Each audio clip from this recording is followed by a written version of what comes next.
എന്നാണ് എനിക്ക് തോന്നുന്നത്. തീർച്ചയായും ശ്രീ നിർമ്മൽ എബ്രഹാം, ഇതിനു മുമ്പും നമ്മൾ ഈ യുദ്ധവാർത്തകളൊക്കെ ഇതിപ്പോൾ റഷ്യയും യുക്രൈനും തമ്മിലുള്ള യുദ്ധവാർത്തകൾ നൽകുന്നുണ്ട്. അവിടെയും വലിയ തോതിലുള്ള കാഷ്വാലിറ്റീസ് ഒക്കെ സംഭവിക്കുന്നുണ്ട്. പല കെട്ടിടങ്ങളും നഗരപ്രദേശങ്ങളും ഒക്കെ പരസ്പരം ആക്രമിക്കപ്പെടുന്ന സാഹചര്യം ഉണ്ടാകുന്നുണ്ട്. പക്ഷേ ഗാസയിൽ നിന്ന് വരുന്ന ദൃശ്യങ്ങളൊക്കെ അതിലേറെ ഭയാനകമാണ്. ഈ സൂചിപ്പിക്കുന്ന പോലെ പല ദൃശ്യങ്ങളും നമുക്ക് ടെലികാസ്റ്റ് ചെയ്യാൻ പറ്റാത്തവയാണ്. വാർത്താ ഏജൻസികൾ അത് നൽകുന്നുണ്ട് എങ്കിലും പ്രേക്ഷകരെ അത് കാണിക്കാൻ പറ്റുന്ന ഒന്നല്ല. ഇവിടെ ഇതാ ഗാസ നഗരം വിട്ടു പോകണമെന്ന് ഇസ്രായേൽ ആവശ്യപ്പെടുന്നു, അത്തരത്തിൽ ലഘുലേഖകൾ വിതരണം ചെയ്യുന്നു, അന്തിമ വാണി നൽകുന്നു എന്ന് പറയുമ്പോൾ അവരെ സ്വീകരിക്കാൻ ആരും തയ്യാറാകുന്നില്ല എന്നുള്ളത് വലിയ വെല്ലുവിളിയായി മാറുന്നു. അപ്പോൾ അങ്ങനെ സ്വീകരിക്കാൻ ആരുമില്ല എന്നറിയുമ്പോഴും ഇങ്ങനെ ആക്രമണം നടത്തുന്നു എന്നുള്ളതാണ് അങ്ങേയറ്റം വിഷമകരമാകുന്നത്. ഇതിനപ്പുറത്ത് ഇനിയിപ്പോൾ ഏതാണ്ട് ഗാസയിലെ 1/3 ആളുകളുമൊക്കെ ഒഴിഞ്ഞു പോയിട്ടുണ്ട്. 1/3 ആളുകൾ മാത്രമാണ് ശേഷിക്കുന്നത് എന്ന് പറയുമ്പോഴും അത് ലക്ഷക്കണക്കിന് ആളുകളാണ്. നേരത്തെ വേണുഗോപാൽ സാർ സൂചിപ്പിച്ചതുപോലെ ചെറിയ ഭൂപ്രദേശം, അവിടെ വലിയ ജനസംഖ്യ, അതുകൊണ്ടാണ് ഇത്തരത്തിൽ വലിയ ആൾനാശം ഉണ്ടാകുന്നത്. ഇത്തരത്തിൽ കുട്ടികൾ ഉൾപ്പെടെയുള്ളവർ കൊല്ലപ്പെടുന്നത്, അംഗഭംഗം വരുന്നത്. ഒരു ഫോർമുലയില്ല, അല്ലെങ്കിൽ പോംവഴിയില്ല. ഇത് ഗാസ ഇങ്ങനെ എരിഞ്ഞടങ്ങുക, അത് തന്നെയാണോ ഇനി നമ്മൾ കാണാൻ പോകുന്നത്? മറ്റ് യുദ്ധമുഖങ്ങളിലെ പോലല്ല, അല്പം ഡിഫറെന്റ് ആണ് ഇവിടുത്തെ കേസ്. ഇപ്പൊ നേരത്തെ ആലപ്പുഴയുടെ കാര്യം സൂചിപ്പിച്ചു, അതിനെ വെച്ച് തന്നെ ഒരു കമ്പാരിസൺ പറയാം. ഇപ്പൊ നമ്മള് ഇന്ത്യയിലെ തന്നെ ഏറ്റവും ഡെൻസ്ലി പോപ്പുലേറ്റഡ് സ്റ്റേറ്റ്സിലൊന്നാണ് കേരളം. കേരളത്തിലെ തന്നെ ഏറ്റവും ഡെൻസ്ലി പോപ്പുലേറ്റഡ് ജില്ലകളിലൊന്നാണ് ആലപ്പുഴ. ആ ആലപ്പുഴയുടെ 4 സൈസേ ഗാസയുള്ളൂ. പക്ഷെ ആലപ്പുഴയുടെ അതേ പോപ്പുലേഷൻ ആണ് ഗാസയ്ക്കുള്ളത്. ആ ഗാസ ഇപ്പൊ 8-1 ചുരുങ്ങിയിരിക്കുകയാണ്. അതായത് താമസയോഗ്യമായ സ്ഥലം എന്ന് പറഞ്ഞാൽ 8-1. അപ്പൊ ഈ ആൾക്കാരൊക്കെ ഒഴിഞ്ഞു പോയില്ല, ആ ആൾക്കാരൊക്കെ ഒതുങ്ങിപ്പോയി ഈ പറയുന്ന 8-1 സ്ഥലത്തോട്ട്. അപ്പം ഒന്ന് ആലോചിക്കുക അതിന്റെ തീവ്രത. ഒരു ഓപ്പൺ ഡോമെട്രി എന്ന് വേണേ പറയാം. ആ ഒരു ഓപ്പൺ ഡോമെട്രിയിലാണ് ഇവരെല്ലാം താമസിക്കുന്നത്. ഇപ്പൊ ഞാൻ BBC കഴിഞ്ഞ ദിവസം ഒരു വാർത്ത കണ്ടപ്പോൾ എനിക്ക് ഇതിൽ പറയാൻ താല്പര്യമില്ലെങ്കിലും മലമൂത്ര വിസർജനം പോലും നടത്താൻ ബുദ്ധിമുട്ടാണ്. അത് നേരിട്ട് കണ്ടുകൊണ്ട് ചെയ്യേണ്ട അവസ്ഥയാണ്. ഭക്ഷണമില്ല, മരുന്നില്ല, കറണ്ടില്ല, ഇതൊക്കെ വിഷയങ്ങൾ വേറെ. അപ്പൊ ഇത്രയും ദയനീയമായുള്ള സിറ്റുവേഷനാണ്, തീർച്ചയായിട്ടും ആണ്.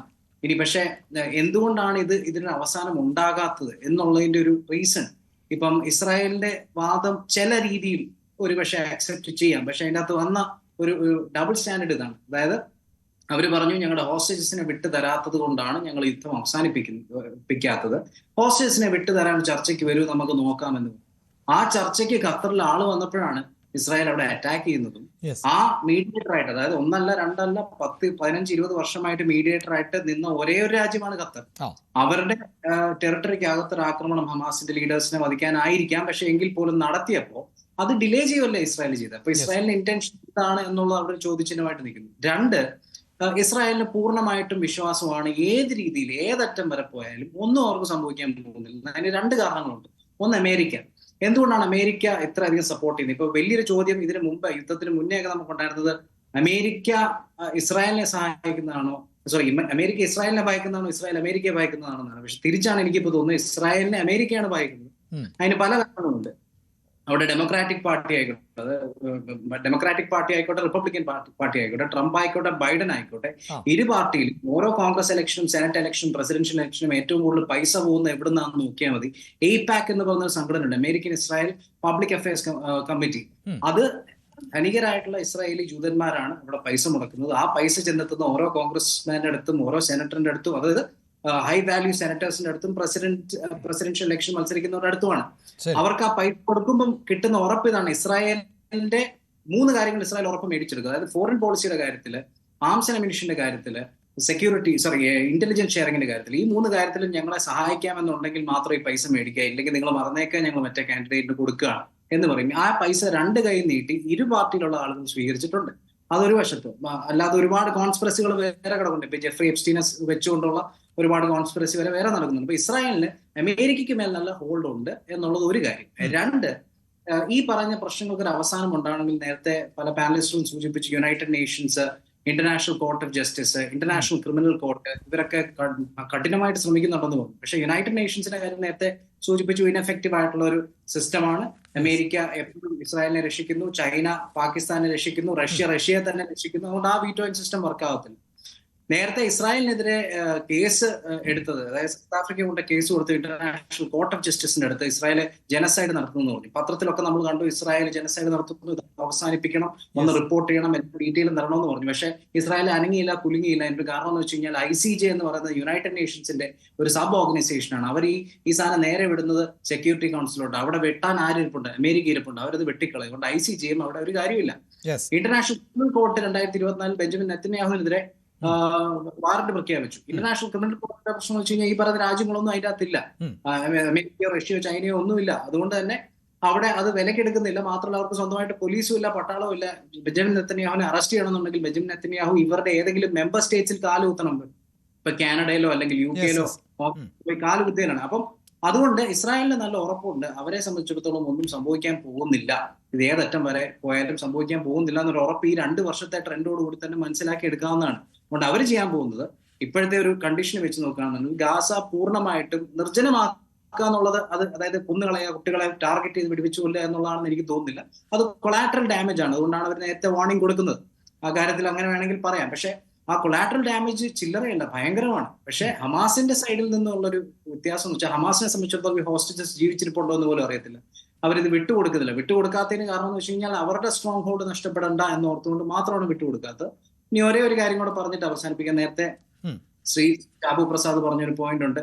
അതായത് ഈ ഇത്തരത്തിലുള്ള സംഘടനകൾ അവസാനിക്കും എന്ന് പറയുന്നു. അത് ചില കേസിൽ ശരിയായിരിക്കാം. പക്ഷെ മിക്കവാറും കേസുകൾ നമ്മൾ കണ്ടിട്ടുണ്ടെങ്കിൽ ഇപ്പൊ 2011 ഇന്നിപ്പോ ഈ കഴിഞ്ഞ 2 ആഴ്ചക്ക് മുന്നേ 9/11 ഇതായിരുന്നല്ലോ, കമമറേഷൻ ആയിരുന്നു. 9/11 നടത്തിയ ബിൻ ലാദനെ 2011 പിടിച്ചിട്ടു. അൽ-ഖായിദ ഇപ്പൊ പല രാജ്യങ്ങളിലും പല രീതിയിൽ നിലവിൽ ഇപ്പോഴും ഉണ്ട്. ഇന്ത്യയിൽ അറ്റാക്ക് നടത്തിയ റെസിസ്റ്റൻസ് ഫ്രണ്ട് നേരത്തെ ഉണ്ടായിരുന്ന സംഘടനയുടെ ബാക്കിയാണ്. മുഹമ്മദ് പോലെയുള്ള സംഘടനകളൊക്കെ ഇപ്പോഴും ഉണ്ട്. ഐസിസ് ആണെങ്കിൽ 2019 അബു ബക്കർ അൽ ബഗ്ദാദിയെ വധിച്ചു, അവരുടെ ലീഡേഴ്സിനെയൊക്കെ വധിച്ചിട്ടു. അവരിപ്പോ ആഫ്രിക്കയിലും അഫ്ഗാനിസ്ഥാനിലൊക്കെ ഗെറില്ല ടാക്ടിക്സ് ഉപയോഗിക്കുന്നത്. അതുകൊണ്ട് സ്ട്രെങ്ത് കുറയുമെങ്കിലും ഹമാസിന്റെ ഒരു രീതി വെച്ച് അവർ ഇപ്പോഴും റിക്രൂട്ട് ചെയ്തിട്ടുണ്ട്. ഡേറ്റ ഇപ്പം റിസർച്ച് സെന്റേഴ്സ് വരെ വിടുന്ന ഡേറ്റ അനുസരിച്ച് 15,000 മുതൽ 20,000 വരെ പുതിയ ആളുകളെ അവരെടുത്തു. അതുകൊണ്ട് അത് സ്ട്രെങ്ത് കുറഞ്ഞു എന്നുള്ളത് സത്യമാണ്. പക്ഷെ അത് ഇല്ലാതാകും എന്ന് തോന്നുന്നില്ല. അതുകൊണ്ട് ഇസ്രായേലിന്റെ അൾട്ടിമേറ്റ് എയിം എന്താണെന്ന് ഇസ്രായേൽ കറക്റ്റ് ആയിട്ട് ഡിഫൈൻ ചെയ്യേണ്ടി വരും. പക്ഷെ ആർക്ക് വേണ്ടി ആർക്ക് വേണ്ടി എന്നുള്ളതാണ് ഒരു ചോദ്യം. റൈറ്റ്. എന്തായാലും മുദ്രിക്കയിലെ തകർത്ത കേന്ദ്രം അതിനേക്കാൾ വലുതായി ഞങ്ങൾ പണിയുമെന്ന് ഭീകരർ അത് ആ കെട്ടിടത്തിന് മുന്നിൽ നിന്നുകൊണ്ട് തന്നെ ദൃശ്യങ്ങൾ പുറത്തുവിടുന്ന ഒരു കാലഘട്ടം കൂടിയാണ്. അതുകൊണ്ടാണ് ഞാൻ എന്തായാലും അതിലൊരു ഡിബേറ്റിനപ്പുറത്ത് ശ്രീ ബൈജു തിട്ടാല, ഇവിടെ ഇതാ താങ്കൾ സൂചിപ്പിച്ചു കഴിഞ്ഞ കുറേയേറെ കാര്യങ്ങൾ. പക്ഷേ അമേരിക്കയിലേക്ക് തന്നെ വരുമ്പോൾ ഇപ്പോൾ മനസ്സിലാക്കുന്നത് അമേരിക്കയിൽ പോലും ഞെട്ടിച്ചുകൊണ്ട് ഈ പലസ്തീൻ എന്ന രാഷ്ട്രം അംഗീകരിക്കണമെന്ന് ഡെമോക്രാറ്റുകൾ US സെനറ്റിൽ ആവശ്യപ്പെടുന്ന സാഹചര്യം ഉണ്ടാകുന്നു.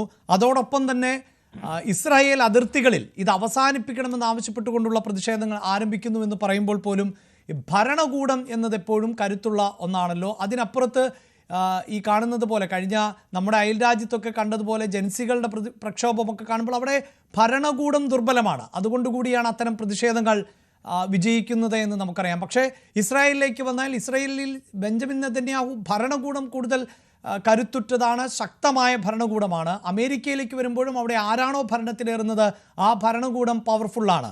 അപ്പോൾ ഈ വിഭിന്ന സ്വരമൊക്കെ ഉണ്ട് എന്നതുകൊണ്ടൊന്നും അതൊക്കെ കാര്യമായി ഏശാൻ പോകുന്ന ഒന്നായി നമ്മൾ വിലയിരുത്തേണ്ടതുണ്ടോ?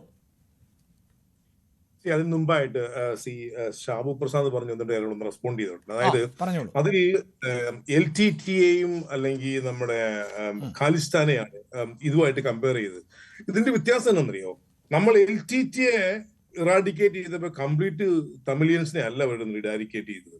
അതിൽ LTTEയുടെ മെമ്പർമാരെയാണ്, അല്ലെ LTTE എന്ന് പറഞ്ഞ ആ ഓർഗനൈസേഷന്റെ മെമ്പേഴ്സിനെ മാത്രമാണ് അവർ തീർത്ത് കളഞ്ഞത്. അത് LTTE എന്നേക്കുമായി തീർന്നു പോയി എന്ന് വിശ്വസിക്കാൻ ഞാൻ തയ്യാറല്ല. കാരണം ഞാൻ UK-യിലും കാനഡയിലും ഒക്കെ യാത്ര ചെയ്യുന്നയാളാണ്. അതുപോലെ തന്നെ ഖാലിസ്ഥാൻ മൂവ്മെന്റിൽ ഖാലിസ്ഥാൻ ടെററിസ്റ്റിനെയാണ് നമ്മുടെ സ്റ്റേറ്റ് തകർത്ത് കളഞ്ഞത്, അല്ല പഞ്ചാബിനെ മൊത്തത്തിലല്ല. ഇവിടെ നമ്മൾ ഇതുമായിട്ടുള്ള വ്യത്യാസം, ഇവിടെ ഹമാസ് ഉണ്ട്. അക്കാരണത്താൽ ഈ ജനതയെ മുഴുവൻ തകർത്ത് കളയുന്ന നമ്മൾ കാണുന്നത്. അവരെ നരനായാട്ട്, ഇപ്പം വേണുഗോപാൽ പറഞ്ഞില്ലേ, അവിടെ ട്രീറ്റ്മെന്റ് ഇല്ല, അവിടെ ആന്റിബയോട്ടിക് ഇല്ല. ആന്റിബയോട്ടിക്സ് വരുന്നുണ്ട്, പക്ഷെ അങ്ങോട്ട് ഏറ്റാൻ സമ്മതിക്കുന്നില്ല ഇവര്. അതായത് നെതന്യാഹു തന്നെ ജനങ്ങൾ, അതായത് പാലസ്തീനിയയിലെ എക്സ്ട്രീമിസ്റ്റായ ആളുകളെ അഡ്രസ് ചെയ്യുമ്പോൾ small quantity of aid can be allowed. അത് ഇസ്രായേൽ ലാംഗ്വേജിൽ പറയുന്നു. ഇതിന്റെ ഇംഗ്ലീഷ് ആർട്ടിക്കിൾ കൊടുക്കുന്നത് we will allow a large amount of humanitarian aids enter into our country. ഇതിന്റെ അതായത് ഇതിൽ തന്നെ ഈ കോൺട്രഡിക്ഷൻ വളരെ കൃത്യമാണ്. പിന്നീട് നമുക്കൊരു കാരണവശാലും LTT ആയിട്ടോ അല്ലെ ഖാലിസ്ഥാനായിട്ടോ ഇതിനെ കമ്പയർ ചെയ്യാൻ പറ്റില്ല. പിന്നെ പിന്നെ ഞാൻ പല ചർച്ചകളിൽ കാണുന്നത്, പ്രത്യേകിച്ച് നമ്മുടെ കേരളത്തിൽ നിന്ന് മാത്രമല്ല, ഇന്ത്യയിൽ നിന്ന് മാത്രമാണ്, ഈ പാലസ്തീൻ ഇഷ്യൂ അല്ലെ ഇസ്രായേൽ പാലസ്തീൻ മിഡിൽ ഈസ്റ്റ് ഇഷ്യൂന്റെ തുടക്കം October 7th ആണെന്നാണ് ഞാൻ പല സ്ഥലങ്ങളിലും, അവരും അറിഞ്ഞാതെ പറയുന്നതാണോ അത് അൺഇൻറ്റൻഷനലി സംഭവിച്ചു പോകുന്നതാണോ എനിക്കറിയില്ല. It was not the beginning. അതുപോലെ ബിഗിനിങ് എന്ന നിലയിലല്ല, ഇരു രാജ്യങ്ങൾ തമ്മിൽ എപ്പോഴും സംഘർഷമുണ്ട് എങ്കിലും ഇസ്രായേലിന് ഈ മട്ടിൽ ചൊടിപ്പിക്കുന്ന ഒരു ആക്രമണം അന്നാണ് നടന്നത് എന്നുള്ളതാണ്. വലിയ കാഷ്വാലിറ്റിയിലേക്ക് ഹമാസ് ഇസ്രായേലിനെ എത്തിച്ചത് അന്നാണ് എന്നാണ് പറയുന്നത്. ആ ആർഗ്യുമെന്റ് ആണ് എങ്കിൽ I can take that on board. കാരണം നമ്മളിവിടെ ഹമാസിന്റെ റെപ്രസെന്റേറ്റീവ് ഒന്നുമല്ല. ഹമാസിനെയും അതിപ്പോൾ തിട്ടാല സാർ, ഇപ്പോൾ ഇന്ത്യയും പാകിസ്ഥാനും തമ്മിൽ എപ്പോഴും അതിർത്തി തർക്കങ്ങൾ ഉണ്ടാകാറുണ്ട്. അതുകൊണ്ട് ഒരു സാമാന്യമായ മര്യാദപ്പുറത്താണ് നമ്മൾ എപ്പോഴും പോകുന്നത്. എന്നാൽ ചില ഘട്ടങ്ങളിൽ ഇന്ത്യക്ക് ഈ അടുത്തിടെ നമ്മൾ പാകിസ്ഥാനെ ആക്രമിച്ചു, അതിനൊരു കാരണമുണ്ടല്ലോ, അത്തരത്തിൽ പ്രകോപനം നടത്തി. പക്ഷേ നമുക്ക് എത്രയോ ജവാന്മാരെ ഓരോ ദിവസങ്ങളും നഷ്ടമാകാറുണ്ട്. പക്ഷേ അത് പബ്ലിക്കിലേക്ക് വന്നു, സാധാരണക്കാരായ ആളുകളെ തെരഞ്ഞു പിടിച്ച് വെടിവെച്ച് തീവ്രവാദികൾ കൊന്നു. അപ്പോഴാണ് നമുക്ക് അവരുടെ രാജ്യത്തേക്ക് കടന്നു കയറേണ്ടി വന്നത്. അതുപോലെ ഒരു എക്സാമ്പിളായി ചൂണ്ടിക്കാണിക്കുന്നു എന്നേ ഉള്ളൂ എന്നാണ് ഞാൻ മനസ്സിലാക്കുന്നത്. ഇല്ല, അങ്ങനെ ചൂണ്ടിക്കാണിക്കുമ്പോൾ പോലും ഇതിന്റെ തുടക്കം, ഇതിന്റെ സ്റ്റാർട്ടിംഗ് പോയിന്റ് എന്ന് പറയുന്നത് October 7th അല്ല. അതുപോലെ തന്നെ ഇതിന്റെ കാരണക്കാര് ഒരു കാരണവശാലും മിഡിൽ ഈസ്റ്റ് ഉള്ളവരാണെന്ന് ഞാൻ വിശ്വസിക്കുന്നില്ല. ഞാനിരിക്കുന്ന ബ്രിട്ടനാണ് അതിന്റെ പ്രധാന കാരണക്കാരനെന്ന് വിശ്വസിക്കുന്ന ഒരു രാഷ്ട്രീയ വിദ്യാർത്ഥിയാണ് ഞാൻ. പക്ഷെ അതിനപ്പുറത്തേക്ക് നമ്മൾ ചകഞ്ഞു പോയാൽ പിന്നീട് ഒരുപാട് പോകേണ്ടി വരില്ല. അതിപ്പോൾ ലോകരാഷ്ട്രം അങ്ങനെ ക്രമങ്ങൾ മാറിക്കൊണ്ടിരിക്കുമല്ലോ. ഇപ്പോൾ ഇന്ത്യ തന്നെ സ്വാതന്ത്ര്യം നേടുന്നതിന് മുമ്പുണ്ടായിരുന്ന സാഹചര്യമല്ലല്ലോ. ഇന്ത്യ സ്വാതന്ത്ര്യം നേടിയതിനു ശേഷം പാകിസ്ഥാൻ എന്ന രാജ്യം വിഭജിച്ചു പോകുന്നു. അങ്ങനെ നമ്മൾ പലപ്പോഴായി പലസ്തീൻ്റെ ഭൂമിശാസ്ത്രവും അല്ലെങ്കിൽ ഗാസയുടെ ഭൂമിശാസ്ത്രം, ഈ പറയുന്ന ഇസ്രായേലിൻ്റെ ഭൂമിശാസ്ത്രം, ഇവരുടെ ശത്രുത, ഇവരുടെ പലായനം, ഇതൊക്കെ ചർച്ച ചെയ്തതാണ്. പക്ഷേ ഒരു മാറുന്ന ലോകക്രമത്തിൽ ഈ പൊട്ടിത്തെറിയിലേക്ക് നയിച്ചത് ആ സംഭവം തന്നെയല്ലേ ശ്രീ ബൈജു തിട്ടാല? ഞാൻ അങ്ങനെ വിശ്വസിക്കാം. അതിനു മുമ്പ് ഒക്കെ തന്നെ പൊട്ടിത്തെറി ഒരുപക്ഷെ അതായിരിക്കും. ഇതിനു മുമ്പ് ഒരു കംപ്ലീറ്റ് സീസ് ഫയർ, ഒരു കംപ്ലീറ്റ് പീസ് ഈ വിഷയത്തിലുണ്ട്, ഒരു കംപ്ലീറ്റ് റെസൊല്യൂഷൻ ഈ പ്രശ്നത്തിന് ഉണ്ടായിട്ട്